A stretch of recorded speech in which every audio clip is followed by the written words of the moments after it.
കോഴിക്കോട് തിരുവമ്പാടിയിലെ വിമത നീക്കം മുസ്ലിം ലീഗിന് തലവേദനയാകുന്നു. മുസ്ലിം ലീഗ് സംസ്ഥാന നേതൃത്വത്തിന്റെ എതിർപ്പ് അവഗണിച്ച് പോഷക സംഘടനയായ KMCC കഴിഞ്ഞ ദിവസം നടത്തിയ കുടുംബ സംഗമത്തിൽ നിരവധി ലീഗ് പ്രവർത്തകർ പങ്കെടുത്തിരുന്നു. തിരുവമ്പാടിയിലെ മുസ്ലിം ലീഗിൽ വർഷങ്ങളായി തുടരുന്ന വിഭാഗീയത കൂടുതൽ രൂക്ഷമായ സാഹചര്യത്തിൽ കരുതലോടെ നീങ്ങാനാണ് നേതൃത്വത്തിന്റെ തീരുമാനം.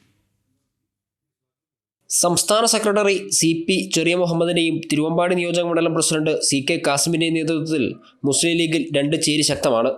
ലീഗ് സംസ്ഥാന കൗൺസിലിലേക്കുള്ള അംഗങ്ങളെ തിരഞ്ഞെടുക്കുന്നതിന് മാനദണ്ഡം പാലിക്കാതെ തിരുവമ്പാടി നിയോജക മണ്ഡലം കമ്മിറ്റി ജില്ലാ കമ്മിറ്റിക്ക് സമർപ്പിച്ച പട്ടികയെ ചൊല്ലിയും നേരത്തെ വിവാദമുയർന്നിരുന്നു. മാത്രമല്ല, ചെറിയ മുഹമ്മദ് പക്ഷക്കാരനായ തിരുവമ്പാടി ഗ്രാമപഞ്ചായത്ത് വൈസ് പ്രസിഡന്റ് KA അബ്ദുറഹ്മാനെതിരായ അച്ചടക്ക നടപടി CP ഗ്രൂപ്പിനെ ചൊടിപ്പിച്ചിരുന്നു. നേതൃത്വവുമായി ഇടഞ്ഞ 5 പേരെ മുസ്ലിം ലീഗ് പ്രാഥമിക അംഗത്വത്തിൽ നിന്ന് പുറത്താക്കുകയുണ്ടായി. എന്നാൽ ഇവർ പോഷക സംഘടനകളുമായിട്ടുള്ള ബന്ധം വിച്ഛേദിച്ചിരുന്നില്ല. അബ്ദുൾ റഹ്മാനായിരുന്നു കഴിഞ്ഞ ദിവസം നടന്ന കുടുംബസംഗമം ഉദ്ഘാടനം ചെയ്തത്. സംസ്ഥാന ജനറൽ സെക്രട്ടറി PMA സലാമിന്റെയും മണ്ഡലം പ്രസിഡന്റ് CK കാസിമിന്റെയും എതിർപ്പ് മറികടന്ന് നിരവധി പ്രവർത്തകർ പരിപാടിക്കെത്തുകയും ചെയ്തു. പരിപാടിക്ക് വന്നവരെ ലീഗ് അംഗത്വത്തിൽ നിന്ന് പുറത്താക്കിയാൽ തിരുവമ്പാടിയിൽ മുസ്ലിം ലീഗ് ബാക്കിയുണ്ടാകില്ല എന്നായിരുന്നു തിരുവമ്പാടി പഞ്ചായത്ത് മുസ്ലിം ലീഗ് മുൻ വൈസ് പ്രസിഡന്റും KMCC പഞ്ചായത്ത് പ്രസിഡന്റുമായ സാഫിർ ദാരിമിയുടെ ഭീഷണി. നാളെ നമ്മുടെ മെമ്പർഷിപ്പ് ഇരിക്കുന്ന ആളുകളുടെ മെമ്പർഷിപ്പ് കട്ട് ചെയ്താൽ നിങ്ങൾക്ക് തിരുവമ്പാടി പഞ്ചായത്തിൽ മുസ്ലിം ലീഗ് വേരോടെ ഇല്ലാതെയാകും.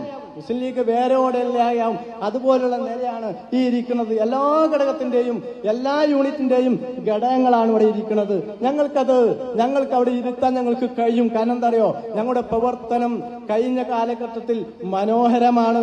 ആളുകൾ പ്രശംസിക്കുന്ന പ്രവർത്തനം മാത്രമേ GCC KMCC തിരുവമ്പാടി പഞ്ചായത്തിൽ ചെയ്തിട്ടുള്ളൂ. പരിപാടിയിലെ പങ്കാളിത്തം ലീഗ് നേതൃത്വത്തെ ഞെട്ടിച്ചിട്ടുണ്ട്. അതിനാൽ കുടുംബസംഗമത്തിൽ പങ്കെടുത്ത മുസ്ലിം ലീഗ് പ്രവർത്തകർക്കെതിരെ ഉടൻ നടപടി ഉണ്ടാകാനിടയില്ല. നേരത്തെ PV അൻവറിനെ ഉൾപ്പെടുത്തി പരിപാടി നടത്താനായിരുന്നു KMCCയുടെ തീരുമാനം. അത്തരത്തിലുള്ള പോസ്റ്ററുകളും പ്രചരിപ്പിച്ചിരുന്നു. എന്നാൽ അൻവറിനെ UDFന്റെ ഭാഗമാക്കാതിരുന്നതോടെ ആ തീരുമാനം മാറ്റിയിരുന്നു. എന്നിട്ടും ലീഗ് നേതൃത്വം പരിപാടിക്ക് മുസ്ലിം ലീഗുമായി ബന്ധമില്ല എന്ന് പ്രഖ്യാപിച്ചതാണ് മറുവിഭാഗത്തെ ചൊടിപ്പിച്ചത്. ജനം, കോഴിക്കോട്.